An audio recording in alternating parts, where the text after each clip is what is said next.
അതോ ഇനി കാണിക്കണേ. What the fuck, dude? Hello friends, this is me വേഡ്. അപ്പോൾ എല്ലാവർക്കും എൻ്റെ ഒരു പുതിയ വീഡിയോയിലേക്ക് സ്വാഗതം. Yes, we are back and we are back with the new generation 390. അപ്പോൾ ഇത് നമുക്ക് നന്നേക്കണമെന്ന് വെച്ചിട്ടുണ്ടെങ്കിൽ തലശ്ശേരി KTM ആണ്. Big thanks to them. അതുമാത്രമല്ല, അവരെ നമ്മളെ നല്ല രീതിയിൽ സപ്പോർട്ട് ചെയ്യുന്നുണ്ട്. അപ്പോൾ എന്തായാലും നിങ്ങളിപ്പോൾ കണ്ണൂരിലേക്ക് ആണെങ്കിൽ ഡു ചെക്ക് ഔട്ട് ദം. അപ്പോൾ അതിൻ്റെ കോൺടാക്ട് ഡീറ്റെയിൽസും എല്ലാ കാര്യങ്ങളും ഞാൻ താഴെ കൊടുത്തേക്കാം. So let's get back to the review. ആദ്യം തന്നെ the Gen 3 Duke 390 looks really good. അതായത് നമ്മുടെ എന്താ പറയണ്ട, ആ ഒരു സൂപ്പർ ഡ്യൂക്കിൻ്റെ ഒരു കുട്ടി വേർഷൻ എന്ന് വേണമെങ്കിൽ പറയാം, ബേബി സൂപ്പർ ഡ്യൂക്ക് എന്നുള്ള രീതിയിൽ. ഓക്കെ, ആ ലുക്കിൻ്റെ കാര്യത്തിൽ അമ്പമ്പോ എനിക്ക് ഭയങ്കരമായിട്ട് ഇഷ്ടപ്പെട്ടു. ഒരു സ്പൈസിനെസ് ഉണ്ട് ഈ വണ്ടിക്ക്. അതായത് പ്രത്യേകിച്ച് ഇത് ഈ ഓറഞ്ച് ലൈബ്രറി, ശരിക്കും ആ ഡ്യൂക്ക് 250 പുതിയ ഇറങ്ങിയ ആ ഒരു ബ്ലാക്ക് ഉണ്ടല്ലോ, അത് ഇതിന് വരണമായിരുന്നു. And this looks really good as a motor cycle. I mean ഭയങ്കര പെർഫെക്റ്റ് ലെവലിലൊരു ഡിസൈനിങ് ആണ്. DRL നോക്കിയാൽ തന്നെ അറിയാം.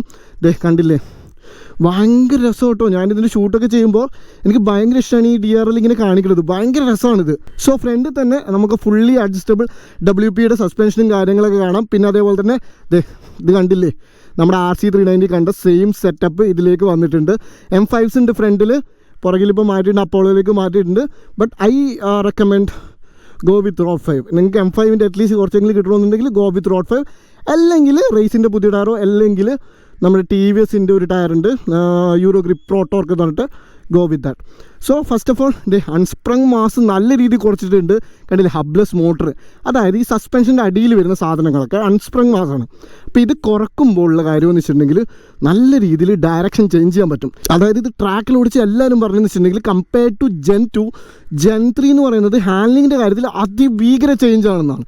അത് നിങ്ങൾ ട്രാക്കിൽ പോയി ഓടിക്കണമെന്നില്ല, ചുമ്മാ ഇതിലൂടെ ഇപ്പോൾ ആ 2 കോർണേഴ്സ് ഉണ്ട്, അത് ഞാൻ കോർണർ എടുത്ത് എൻട്രിയിൽ കൈയൊക്കെ കൊടുക്കുമ്പോൾ ഒരു കുഴപ്പമില്ല. അത് ഒന്നാമത്തെ കാര്യം, ഇത്രയും ഇലക്ട്രോണിക്സ് ഉള്ളതുകൊണ്ട് നമ്മളെപ്പോഴും ആ സേഫ്റ്റി നെറ്റിൽ കിടന്ന വണ്ടി ഓടിക്കുന്നുള്ളൊരു ഫീലുണ്ട്.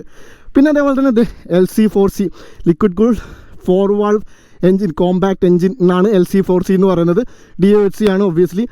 പിന്നെ ആ ഫ്രെയിം കാണാം. പിന്നെ അതേപോലെ തന്നെ സ്വിങ് ആം കുറച്ചുകൂടി ലൈറ്റർ ആക്കിയിട്ടുണ്ട്. പിന്നെ അതേപോലെ തന്നെ പുറകിലത്തെ മോണോ ഷോക്ക് നമുക്ക് കുറച്ചുകൂടി ഈസി ആക്കാൻ വേണ്ടി സോഫ്റ്റ് ഹാർഡ് ഒന്ന് കൊടുത്തിട്ടുണ്ട്. ടോട്ടലി അഡ്ജസ്റ്റബിൾ ആണ്. ആൻഡ് നിങ്ങളിത് ഓടിച്ച് നിങ്ങൾക്ക് വേണമെന്നുണ്ടെങ്കിൽ നിങ്ങൾ ഓടിക്കുന്ന എവിടെയാണ് ഏറ്റവും കൂടുതൽ ഓടിക്കുന്നത് ആ രീതിയിലേക്ക് നിങ്ങൾക്ക് ഇത് അഡ്ജസ്റ്റ് ചെയ്ത് വെക്കാവുന്നേ ഉള്ളൂ. പക്ഷെ അത് ഇച്ചിരി പണിയെടുക്കണം, അതാണ് കാര്യം. പിന്നെ അതെ, ആ ഒരു സബ് ഫ്രെയിമൊക്കെ കണ്ടില്ലേ, എന്ത് രസത്തിലാണ് അവർ ഡീറ്റെയിൽ ചെയ്തേക്കണത്, എന്ത് രസത്തിലാണ് അത് ഡിസൈൻ ചെയ്തേക്കണത്. പിന്നെ ഒബ്വിയസ്ലി ബാക്ക് ആ ബ്രേക്ക് ലൈറ്റ് എനിക്ക് പഴയതായിരുന്നു ഇഷ്ടം, പക്ഷേ ഇത് അത്ര വലിയ ബോറൊന്നുമല്ല. പിന്നെ ആ ഫിൻസും കാര്യങ്ങളും കൊടുത്തിട്ടുണ്ട്, എനിക്കിത് ഭയങ്കര ഇഷ്ടമുള്ളൊരു കാര്യമാണ്. ഡ്രാഗൻ്റെ ഒക്കെ വാല് പോലെ ഇരിക്കുന്ന ഒരു സാധനം, എല്ലാം LED ആണ്, പറയേണ്ട കാര്യമില്ലല്ലോ. പിന്നെ അതേപോലെ തന്നെ സീറ്റ് മാറ്റിയിട്ടുണ്ട്, മോഡറേറ്റ്ലി കുഴപ്പമില്ലാത്തൊരു സീറ്റാണ്. സോ ഈ വണ്ടി കയറി ഇരുന്ന് കഴിഞ്ഞാൽ സീറ്റൊക്കെ നമ്മൾ മറക്കും, അത്രയ്ക്കൊരു ഫൺ ലെവൽ ഒരു വണ്ടിയാണ്. നമുക്ക് കാണാം, ഇതാണ് ഫ്രണ്ട് വ്യൂ. സ്വിച്ച് ഗിയേഴ്സ് ഒക്കെ മാറിയിട്ടുണ്ട്. 30 years ഓഫ് ഡ്യൂക്ക്. പേടാ, ട്രാൻസിഷനൊക്കെ ഉള്ള ഒരു ഗ്ലിച്ച് എഫക്റ്റ് ഒക്കെ കൊടുത്തിട്ടാണ് വരുന്നത്. ഇത് ചുമ്മാ ഇരിക്കുമ്പോൾ തന്നെ വേണ്ടി വന്നാൽ നമുക്ക് ഓടിച്ചേക്കാം എന്ന് തോന്നിപ്പോവും. അതായത് നമ്മളെ തന്നെ പ്രാന്താക്കുന്ന ഒരു വണ്ടിയാണ്. സ്വിച്ച് ഗിയേഴ്സിൻ്റെ കാര്യം പറയണ്ടല്ലോ, ഇവിടെ നമുക്ക് പാസ് സ്വിച്ച് ഉണ്ട്, അസാർട്ട് ലാമ്പ് ഉണ്ട്. ഇതാണ് നമ്മുടെ നാവിഗേഷൻ സ്വിച്ചസ് ഒക്കെ വരുന്നത്. പറഞ്ഞാൽ കൂടി പോകും, അതായത് ഇഷ്ടമാണ് റൈഡ് മോഡ്സ്. പിന്നെ ABS സൂപ്പർ മോട്ടോ ആണ്, അതായത് പുറകിൽ ഓഫ് ആക്കണോ വേണ്ടോ എന്നുള്ള കാര്യം. പിന്നെ motor cycle traction control, launch control ഉണ്ട്. പിന്നെ ഫുള്ള് ബൈക്ക് ഇൻഫോ കാര്യങ്ങളൊക്കെ, cooling temperature, fuel range, battery, odometer, അടുത്ത സർവീസ് എപ്പോഴാണ് ഇതൊക്കെ കാണിക്കും, ട്രിപ്പ് ഇൻഫോ. പിന്നെ സ്പീഡ് കൺട്രോൾ ഉണ്ട്. സ്പീഡ് കൺട്രോൾ ഓൺ ആണെങ്കിൽ എത്ര സ്പീഡ് വെക്കണമെന്നൊക്കെ പറയാം. അതൊക്കെ കുറേ മത്താപ്പ് സാധനങ്ങളാണ്. അതിനെപ്പറ്റിയിട്ടൊന്നും ഞാൻ പറഞ്ഞ TFTനെ പറ്റി പറഞ്ഞു കഴിഞ്ഞിട്ടുണ്ടെങ്കിൽ വേറൊരു വീഡിയോ ആയിട്ട് വരും. സോ ഫ്രണ്ട് TFT കാണിക്കുന്ന കാര്യങ്ങളെന്ന് വെച്ചിട്ടുണ്ടെങ്കിൽ ഇതാണ് ടാക്കോമീറ്റർ, ഇവിടെ ടൈം കാണിക്കും. പിന്നെ അതുപോലെ തന്നെ ട്രാക്ഷൻ കൺട്രോളിൻ്റെ ABSൻ്റെ ഇതാണ് ഗിയർ ഇൻഡിക്കേഷൻ. പിന്നെ ഇവിടെ സ്പീഡ് കാണിക്കും, ഇത് കൂളിംഗ് ടെമ്പറേച്ചർ, ഇത് ഏതാ മോഡാണെന്ന് കാണിക്കും. പിന്നെ ABS ഏതിലാണ്, റോഡാണോ സൂപ്പർ മോട്ടോ ആണോ കാണിക്കും. ട്രാക്ഷൻ കൺട്രോൾ ഓണാണോ ഓഫാണെന്ന് കാണിക്കും. പിന്നെ ബാറ്ററിയുടെ cooling temperature, fuel range, odometer, ഇങ്ങനെ എല്ലാ സാധനങ്ങളും കാണിക്കും. പിന്നെ ക്വിക്ക് സെലക്ടർ ഉണ്ട്, മേലോട്ടാക്കി ഉണ്ടെങ്കിൽ നമുക്കിത് അസൈൻ ചെയ്യാം, ഇത് എന്തിലേക്കാണ് വേണ്ടതെന്നുള്ള കാര്യങ്ങളൊക്കെ. അങ്ങനെയൊക്കെയാണ് കാര്യം. പിന്നെ എർഗണോമിക്സിൻ്റെ കാര്യം പറഞ്ഞിട്ടുണ്ടെങ്കിൽ ഫുൾ അറ്റാക്കിങ് മോഡാണ്. നല്ല രീതിയിൽ കുറച്ച് റെയർ സെറ്റ് ഫുഡ് പാക്കും കാര്യങ്ങളൊക്കെ വരട്ടെ. നമ്മൾ ഇരിക്കണ തന്നെ ഒന്ന് വാടാ കടിക്കുന്ന അതിനെ എന്നുള്ള രീതിയിലാണ്, കടിച്ച് പറിക്കുന്നുള്ള രീതിയിലാണ് നമ്മളിരിക്കുന്നത്. നല്ല അഗ്രസീവായിട്ടുള്ളൊരു പോസ്റ്ററും കാര്യങ്ങളൊക്കെയാണ് വരുന്നത്. And it is good, it is really really good. ശരിക്കും ഒരു അഡ്രിനാലിൻ റഷ് വരുന്ന ഒരു പോസ്റ്ററാണ്, കാര്യങ്ങളൊക്കെയാണ് വരുന്നത്. എനിവേസ് നമുക്കിതിൻ്റെ എക്സോസ് നോട്ട് കേട്ടിട്ട് നമുക്ക് വണ്ടി ബാക്കി ഓടിച്ചുകൊണ്ട് സംസാരിക്കാം. എക്സോസ് നോട്ടിൻ്റെ കാര്യത്തിൽ പലർക്കും പല അഭിപ്രായങ്ങളാണ്. എനിവേസ് എനിക്കിഷ്ടപ്പെട്ടു. Let's ride on. So Duke 390 പണ്ട് മുതൽ ജെൻ 1, ജെൻ 2, ജെൻ 3 ഏതെടുത്ത് കഴിഞ്ഞാലും ഡ്യൂക്ക് 390ക്ക് ഒരു ഓറയുണ്ട്. അതായത് നിങ്ങളൊരു ഒരു ബൈക്ക് മീറ്റിൽ നിൽക്കുകയെന്ന് വിചാരിക്കുക. അപ്പോൾ നിങ്ങളൊരു സിംഗിൾ സിലിണ്ടറിൻ്റെ ബൈക്ക് മീറ്റാണെന്ന് ഇരിക്കുക. അവിടെ ഈ വണ്ടി വരുമ്പോൾ ഇതിനൊരു ഓറയുണ്ട്. അത് എന്താണെന്ന് വെച്ചിട്ടുണ്ടെങ്കിൽ ഇത് ഓടിക്കുന്നവർക്കറിയാം. ബിക്കോസ്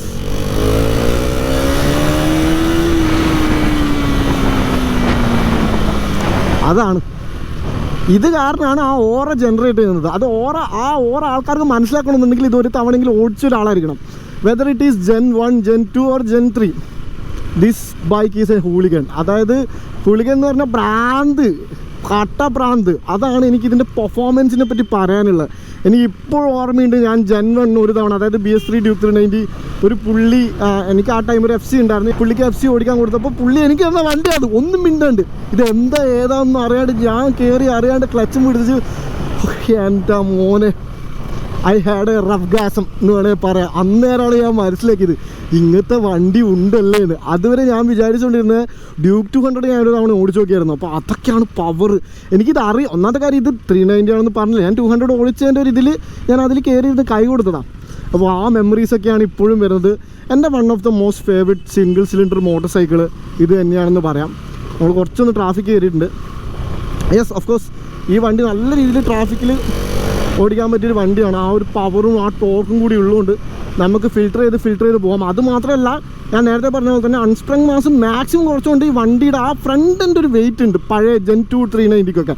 അതൊക്കെ പോയി കുറച്ചുകൂടി ഒരു സെൻട്രലൈസേഷൻ സംഭവിച്ചിട്ടുണ്ട്. അതുകൊണ്ട് തന്നെ ശരിക്കും ഒരു ടോയ് നമുക്ക് മൂവ് ചെയ്യുന്ന പോലെ ഇത് മൂവ് ചെയ്യിപ്പിക്കാം. ഭയങ്കര രസമാണ്. എനിവേസ് എൻജിനെ പറ്റി പറഞ്ഞിട്ടുണ്ടെങ്കിൽ 399cc ഹൈ കംപ്രഷൻ എഞ്ചിനാണ്. ഓൾമോസ്റ്റ് 45 PS ഉണ്ടാക്കുന്ന, അതേപോലെ 39 Nm ടോർക്ക് ഉണ്ടാക്കുന്ന ഒരു എഞ്ചിനാണ്. ഒരുപാട് റിഫൈൻമെൻറ്റ് നിങ്ങൾ പ്രതീക്ഷിക്കരുത്. അത്യാവശ്യം വൈബ്രേഷൻ അവിടെ നിന്ന് ഇവിടെയൊക്കെ ഉണ്ടാവും. നിങ്ങൾക്ക് വൈബ്രേഷൻ ഒന്നും വേണ്ട, അതൊന്നും ഇഷ്ടമല്ല എന്നാണെങ്കിൽ go get your self interceptor 650 അങ്ങനെ വല്ല R3 അതൊക്കെ നോക്കാം. ഇതെന്ന് വെച്ചിട്ടുണ്ടെങ്കിൽ ഈ വണ്ടി ഓടിക്കുമ്പോൾ നിങ്ങൾ വൈബ്സ് ഉണ്ട് കുറച്ച്. ഇപ്പോൾ ഇതിൻ്റെ ഓണർ തന്നെ എൻ്റെ അടുത്ത് പറഞ്ഞിട്ടുണ്ട്, ഇത് ടോപ്പ് എൻഡിലേക്കൊക്കെ പോകുമ്പം ഇച്ചിരി ഒന്ന് വൈബ്രേഷനും കാര്യങ്ങളൊക്കെ ഉണ്ട്. പക്ഷേ that something that you expect. പക്ഷേ പുള്ളി പറഞ്ഞത് കുറച്ച് ശരിയാണ് ഒരു കാര്യത്തിൽ. കാര്യമെന്ന് വെച്ചിട്ടുണ്ടെങ്കിൽ ഫുഡ് പെക്കിലെ വൈബ്രേഷൻ ഇച്ചിരി ഒന്ന് സ്ട്രോങ് ആണ്. And you can notice that. പ്രത്യേകിച്ച് ടോപ്പ് എൻഡിലേക്ക് വരുമ്പം ഇച്ചിരി ഒന്ന് ഡിസ്റ്റർബിങ് ആണെന്നുള്ള രീതിയിൽ ഒരു ഫുഡ് പെക്ക് വൈബ്രേഷൻ ഉണ്ട്. ഐ തിങ്ക് ഇതിപ്പോൾ എൻജിനൊരു വൈബ്രേഷൻ എനിക്ക് തോന്നുന്നു കുറേയൊക്കെ നമുക്ക് നിങ്ങൾ ബൂട്ടും കാര്യങ്ങളൊക്കെ ഇട്ട് കഴിഞ്ഞിട്ടുണ്ടെങ്കിൽ ഇതൊക്കെ ഒഴിവാക്കാം കേട്ടോ. പിന്നെ അതേപോലെ തന്നെ ഒരു ടോപ്പ് എൻഡിലേക്ക് വരുമ്പോൾ റൈറ്റ് സൈഡിൽ ഹാൻഡിൽ ബാറിലേക്ക് ചെറിയ രീതിയിൽ വൈബ്രേഷൻ വരുന്നുണ്ട്. ബസ് ഫീലാണ്, വൈബ്രേഷനിലെ ഒരു ഒറിജിനൽ ബസ്സാണ്. പിന്നെ കേൾക്കണ സൗണ്ട് ഇതിൻ്റെയാണ്. ഇങ്ങനത്തെ നിങ്ങളൊരു ആഡ് ഓണൊക്കെ വെക്കുമ്പോൾ നിങ്ങൾ സൂക്ഷിക്കണം. ഇതൊന്നും പ്രോപ്പർ അല്ലെങ്കിൽ ചുമ്മാ വൈബ്രേഷൻ അടിച്ചുകൊണ്ടിരിക്കും. ഇത് തന്നെ നല്ല വൈബ്രേഷനാണ്. പിന്നെ അതേപോലെ തന്നെ ആ ഒരു ഇത് കണ്ടില്ലേ, നിങ്ങളൊരു ഒരു ടോപ്പ് റബ്ബിലൊക്കെ എത്തുമ്പോഴേക്കും ആ സ്ക്രീന് മൊത്തം മിന്നും, ഗിയർ മാറ്റടാ എനിക്ക് എഡും പോകണം എന്നുള്ള രീതിയിൽ.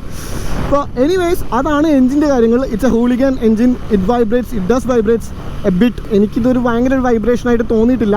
കാരണം നിങ്ങളൊരു ജെൻ 1 ജെൻ 2 ഒക്കെ ഓടിച്ചു നോക്കിയാൽ നിങ്ങൾക്ക് അതിൻ്റെ കഷ്ടപ്പാടറിയാം. പിന്നെ വേറൊരു കാര്യം എടുത്തു പറയുന്ന കാര്യം, പവർ ഡെലിവറി ഭയങ്കര സ്മൂത്ത്. ഇപ്പോൾ ആ ഒരു ജാറിങ് ആയിട്ടുള്ള എവിടുന്നൊക്കെയോ എടുത്തോ പിടിച്ചോ എന്നുള്ള പവർ ഡെലിവറി ഒന്നുമില്ല. ഭയങ്കര സ്മൂത്ത് ആൻഡ് കൺട്രോൾഡ് പവർ ഡെലിവറിയാണ്. അതുകൊണ്ട് തന്നെ നിങ്ങളൊരു 150 ഒക്കെ ഓടിച്ച് പഠിച്ച ആളാണെങ്കിൽ നിങ്ങളിത് കയറി കഴിഞ്ഞിട്ടുണ്ടെങ്കിൽ പേടിക്കുമെന്ന് വെച്ചിട്ടുണ്ടെങ്കിൽ നിങ്ങൾക്ക് ഇഷ്ടപ്പെടും. പണ്ടത്തേക്കാണ് ആ പേടിപ്പിക്കൽ, എൻ്റെ അമ്മ എന്നുള്ളത് തോന്നിപ്പോണേ. ഒരു ആവശ്യമില്ലാതെ ഒരു പവർ കാര്യങ്ങൾക്ക് ഇപ്പോൾ BS3 RC ആണെങ്കിലും BS3 ഡ്യൂക്ക് 390 ആയാലും വെയിറ്റും ഇല്ല, ആ ഒരു ഫീല് കിട്ടുന്നത്. പക്ഷേ ഇതിനെന്ന് വെച്ചിട്ടുണ്ടെങ്കിൽ ആ പവർ ഡെലിവറി ഒക്കെ ഭയങ്കര കൺട്രോൾഡാണ്, ഭയങ്കര സ്മൂത്താണ്. അതായത് നമ്മളെ പേടിപ്പിക്കാത്ത രീതിയിൽ, പക്ഷേ പവർ ഉണ്ട് തന്നെ. പേടിപ്പിക്കാത്ത രീതിയിൽ ഇൻ ദ സെൻസ് ഒബ്വിയസ്ലി ഒരു ബിഗിനർ ഒന്നും അറിയാതെ ഒരുത്തും കയറിയിട്ട് ഇത് കൈ പിടിച്ച് കഴിഞ്ഞാൽ പേടിച്ചു പോകും. പക്ഷേ അത്യാവശ്യം ബൈക്കൊക്കെ ഓടിച്ച് പരിചയമുള്ള ഒരാൾക്ക് ഇത് പേടിക്കില്ല. It's gonna be a fun thing. അതായത് ഭയങ്കര ഫണ്ണായിട്ടുള്ള, നമുക്കിനി മനസ്സിലാക്കാൻ പറ്റും എവിടുന്നാ പവർ വരുന്നത്, എവിടുന്നുള്ള കാര്യങ്ങളൊക്കെ. Okay,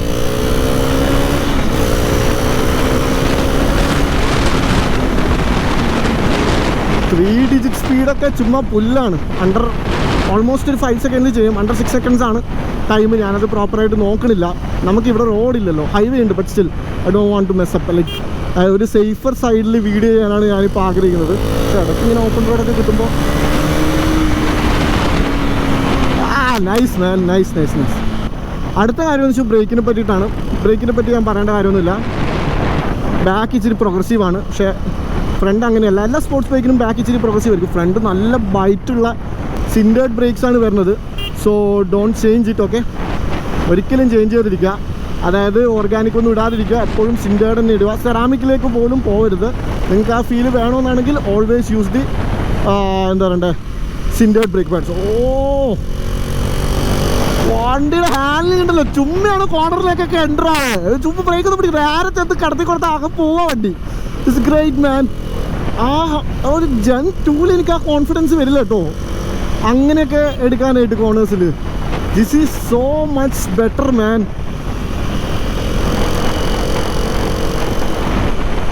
this is good. ഇതിൻ്റെ പ്രശ്നം എന്ന് വെച്ചിട്ടുണ്ടെങ്കിൽ എന്താ അറിയോ, ഇത് ഭയങ്കര ഫൺ ആൻഡ് കൺട്രോൾഡ് ആയതുകൊണ്ട് ആൾക്കാർ ഇതൊന്നും മേലെ നിങ്ങൾ സൂക്ഷിച്ച് വണ്ടി ഓടിക്കണം കേട്ടോ. അപ്പോൾ പറഞ്ഞുകൊണ്ട് വന്ന കാര്യം എന്താ, ബ്രേക്ക്. അപ്പോൾ അതാണ് ബ്രേക്കിനെ പറ്റി പറയാനുള്ളത്. പെട ബ്രേക്സ് ആണ്. ബ്രേക്സിലൊന്നും അപ്ഡേറ്റ് വന്ന്, അതായത് ജെൻ 2-നേക്കാളും ബെറ്റർ ബൈറ്റും ബെറ്റർ എന്താ പറയുക സ്റ്റോപ്പിംഗ് പവറും ഉണ്ട്. അതുമാത്രമല്ല ആ പവറും ഭയങ്കര കൺട്രോൾഡ് ആയതുകൊണ്ട്, ബ്രേക്കും ഭയങ്കര കൺട്രോൾഡ് ആയതുകൊണ്ട് you feel like you are always under control എന്നുള്ളൊരു ഇത് ഫീൽ വരും. പിന്നെ സസ്പെൻഷൻ്റെ കാര്യം എന്ന് പറഞ്ഞിട്ടുണ്ടെങ്കിൽ ഫുള്ളി അഡ്ജസ്റ്റബിൾ സസ്പെൻഷനാണ്. യെസ്, പുറക് ഫ്രണ്ടും ഇച്ചിരി ഒന്ന് സ്റ്റിഫർ സൈഡിലാണ്. അതുകൊണ്ട് തന്നെ കോർണേഴ്സ് ആയാലും ശരി, ഫ്രണ്ട് ലൈൻ ആയാലും ശരി, സ്റ്റെബിലിറ്റി എന്ന് പറഞ്ഞു കഴിഞ്ഞിട്ടുണ്ടെങ്കിൽ പെടയാണ്. പിന്നെ നിങ്ങൾക്കറിയാലോ ഇത് അഡ്ജസ്റ്റബിൾ സസ്പെൻഷനാണ്. നിങ്ങൾക്ക് ഇത്രയും ഒരു സ്റ്റിഫർ സസ്പെൻഷൻ വേണ്ടാന്നാണെങ്കിൽ you can always like change the settings to a bit more smoother suspension. അല്ലെങ്കിൽ കുറച്ചുകൂടി ബെറ്റർ ആക്കണമെന്നുണ്ടെങ്കിൽ നിങ്ങൾക്ക് ചെയ്യാം. അത് ഫ്രണ്ട് ആണെങ്കിലും ബാക്ക് ആണെങ്കിലും ശരി, അത് നിങ്ങൾക്ക് ചെയ്യാം. എന്ന് വെച്ചാൽ ചുമ്മാ തിരിച്ച് കളിക്കരുത്. ഒന്ന് കാര്യം ചെയ്യേണ്ടത്, നിങ്ങൾ എപ്പോഴും കമ്മ്യൂട്ട് ചെയ്യുന്ന ഒരു റോഡ് ഉണ്ടെന്നാണെങ്കിൽ നിങ്ങളൊരു തവണ ഒരു സെറ്റിങ്ങിൽ വെച്ച് കമ്മ്യൂട്ട് ചെയ്ത് നോക്കുക, ഹൗ ഇറ്റ് ഈസ്, എങ്ങനെയുണ്ട് നോക്കുക. പിന്നെ രണ്ടാമത്തെ ദിവസം നിങ്ങൾക്ക് ഒന്ന് ചേഞ്ച് ചെയ്യുക. അങ്ങനെ ചേഞ്ച് ചെയ്ത് നിങ്ങൾക്കൊരു ഒപ്റ്റിമം ഫീൽ കിട്ടും. അപ്പോൾ അതൊന്ന് സെറ്റ് ചെയ്താൽ മതി. അതിൽ വെച്ച് ഓടിച്ച് കഴിഞ്ഞാൽ ചെയ്യാം. എല്ലാം നിങ്ങൾ ട്രാക്കിലൊക്കെ പോകാമെന്നാണെങ്കിൽ നിങ്ങൾക്ക് അവിടെ മെക്കാനിക്സും കാര്യം.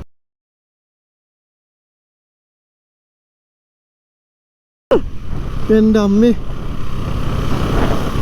ഇത് റോഡ് സൈഡിലോട്ട് വണ്ടി ഓടിക്കുന്ന നോക്കിയേ, സ്മൂത്തായിട്ട് ഒരു കുഴപ്പമില്ല.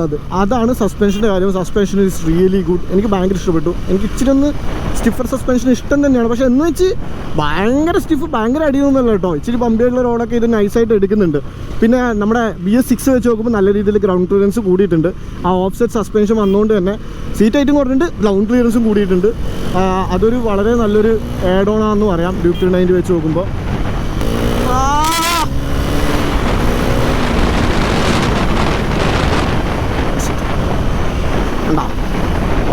ഒരു പ്രത്യേകിച്ച് ആ ഒരു ചേഞ്ച് ഓഫ് ഡയറക്ഷൻസ് ഒക്കെ, അത് ശരിക്കും ഈ ട്രാക്ക് ഓടിക്കുന്നവർ പറഞ്ഞില്ലേ, ഷിക്കെയിൻസ് ഒക്കെ വരുമ്പോൾ പഴയത് വെച്ച് കമ്പയർ ചെയ്യുമ്പോൾ ദിസ് ഈസ് ഈസി PC എന്നാണ് പറഞ്ഞേക്കുന്നത്. പിന്നെ ടയർ ഞാൻ പറഞ്ഞ പോലെ തന്നെ F5s ആണ് വരുന്നത്. അപ്പോൾ do get A road 5 at least. അല്ലെ പിരലിയുടെ നമ്മുടെ ഇതും എടുക്കാം, പിരലിയുടെ റോസോ 3ഓ റോഡ് 5ഓ അല്ല അറ്റ്ലീസ്റ്റ് ഒരു TVSൻ്റെ യൂറോ ഗ്രിപ്പ്. പിന്നെ അതേപോലെ തന്നെ റേസിൻ്റെ ഒരു പുതിയ ടയർ വന്നിട്ടുണ്ട്, നല്ലതാണെന്നൊക്കെയാണ് കേൾക്കുന്നത്. എനിക്ക് ടെസ്റ്റ് ചെയ്യാൻ കിട്ടിയിട്ടില്ല.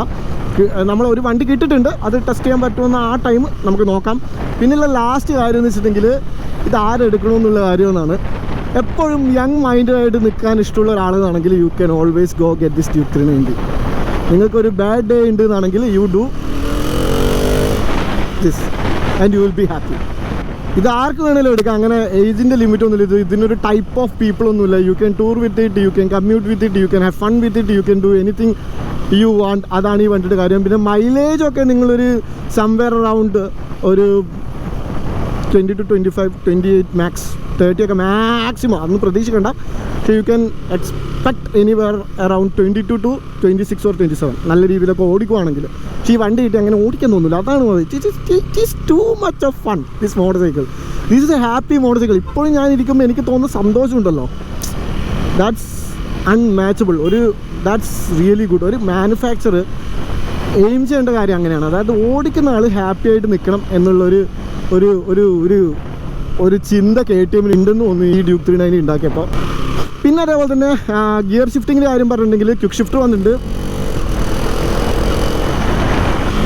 ഇടയ്ക്കൊന്നും വർക്കാവില്ല, ഇടയ്ക്ക് ഭയങ്കര ഒട്ടും സ്ലിക്കല്ല ക്വിക്ക് ഷിഫ്റ്റർ. പക്ഷെ ഒരു ഹയർ RPM ആണെങ്കിൽ നല്ല വൃത്തിക്ക് സ്മൂത്താവും. സാധാരണയുള്ള ഗിയർ ഷിഫ്റ്റ് എന്നൊക്കെ പറഞ്ഞു കഴിഞ്ഞാൽ വളരെ സ്മൂത്താണ്, ഒരു കുഴപ്പമില്ല. It's not like Honda smooth, പക്ഷേ KTMൻ്റെ സ്റ്റാൻഡേർഡ്സ് വെച്ച് നോക്കുമ്പോൾ it's smooth, it's really good, it's really smooth.